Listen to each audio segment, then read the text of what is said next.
This is it, the final battle, a confrontation for Pokemon Godhood. And yeah, I'm really happy that this is the last time I'm going to have to fight him. Well, until I get to him in Crystal. I can't win, can I? Well, I suppose I shouldn't say that, because winning is all I've done since entering the Elite Four. I absolutely destroyed everything. Even the Pokemon that were of a higher level than my team were completely obliterated. And I can't explain that. I honestly can't explain that. So I really hope this one last battle is more of a challenge than the others. Else I'm going to be really disappointed. And I have a feeling this might be it. Only 2 battles made me think twice so far in this LP, and those were the first 2 battles against Blue. So maybe the last one will live up to that. Well, I don't think Pidgeot is going to be setting anything on fire soon, because it did what you'd expect of a Pidgeot. It rolled over and died. Seriously, why not a Fearow or a Dodrio or something? What am I gonna do for this one? Alakazam.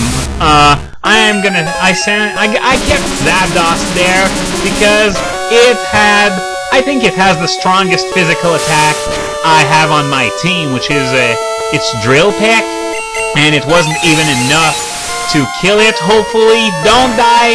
Please, not a critical, else I'm in trouble. Okay. Oh, special drop. Well, at least I get to hit with Drill Peck. I'm going to get out of there. Rhydon. Well, that's the perfect opportunity to bring Venusaur into the fray. Yeah, Rhydon is so slow, I am most certainly going to one-shot it as well. Well, at least Alakazam was a rather worthy opponent. But still, in the end, that wasn't enough. There are 3 Pokemon left now on Blue's team, so let's see who's next. Exeggutor! So yeah, I think it's finally time for Moltres to shine. I don't think I've used it at all since I caught it, so now it's time to show me what you can do. Fire Blast. Is it going to be enough? HP going down? Oh no, it fell just short. Now Hypnosis connects. But fortunately, I have a secret weapon up my sleeve.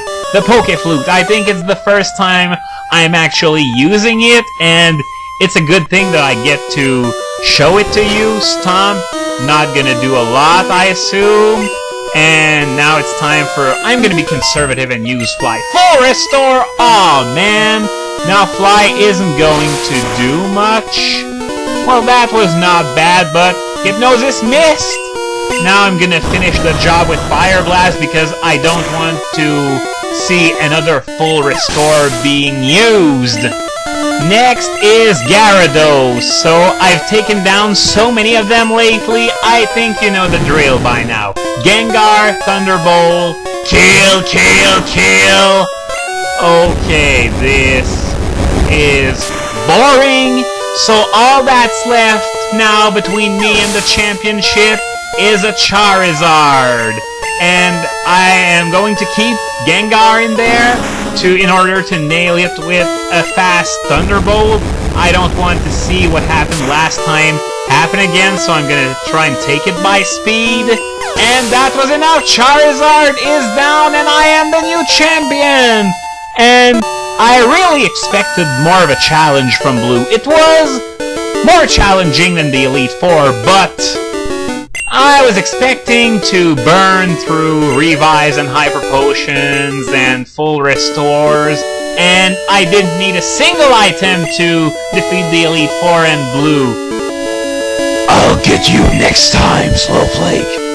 Next time! Oh yeah, I'm the new Pokemon champion. Bow down to me now! You don't like to admit it, but you just did, and that is exactly what I was looking for through the entire game. And here, Professor Oak comes to impart such wisdom as, my boy, being the champion is what all true Pokemon masters strive for. And now we all know the drill. He's gonna say that the difference between me and Blue is that I treated my Pokemon with care and love.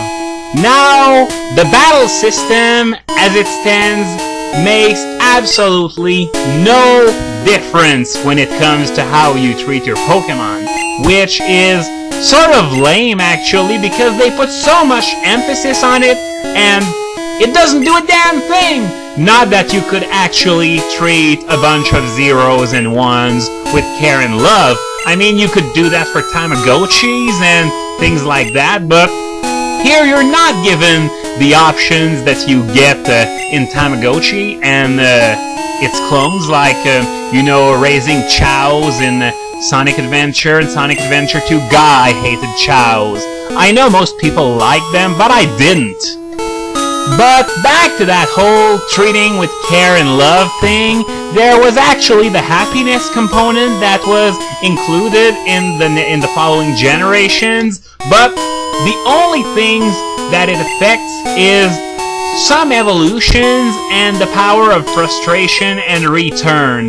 Two moves that would be okay, and that would be great, in fact, in any other type because of their maximum power of 102. But because they're of the normal type, they're doomed not to be used by anything else than normal types. And when it comes to, actually handling happiness versus return and frustration, having your Pokemon hate your guts so much is actually better than having him be hesitant. Do I like him? Do I hate him?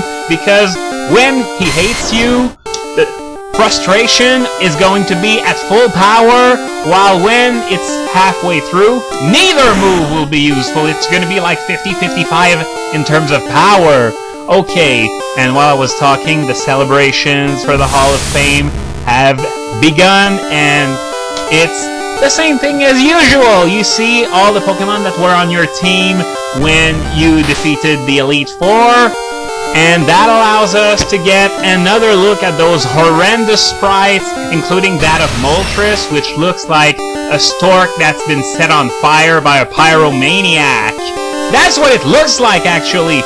Alright, playtime 17 hours. Okay, now I'm getting one final rating of the Pokédex. I think I haven't even caught 30 kinds, so then again, I haven't bothered at all filling it out. Normally I'm a completionist, but I just didn't bother because else that LP would take forever, and naturally, if I didn't do this here, I'm not going to do that in Crystal or any other Pokemon LPs I might do after that. Now, while the credits are rolling, I just wanted to come back on something that's been really apparent in this LP. My luck is just insane. Even before I started catching the legendary birds, I was saying that I had a really easy time catching stuff. Abra didn't take nearly as long as I thought it would. Ghastly, well, that was very easy, but then again, I think it has a good catch rate, so I couldn't really lose there. Snorlax was easy. I was surprised at that one. And naturally, the icing on the cake would be the legendary birds. 9 Ultra Balls between all 3 legendary birds. That is simply amazing, and I am sure people will think that I have doctored the videos in one way or another. That is not true. It really took 9 balls. And of course, that hilarious mistake against Agatha's Gengar near the end, when I used Psybeam and it became confused. Well, that was just hilarious, especially since, as I said, Psychic wouldn't have killed it anyway. Credits are almost over. All that's left now is Cerulean Cave and the little extra I promised after that. So be there!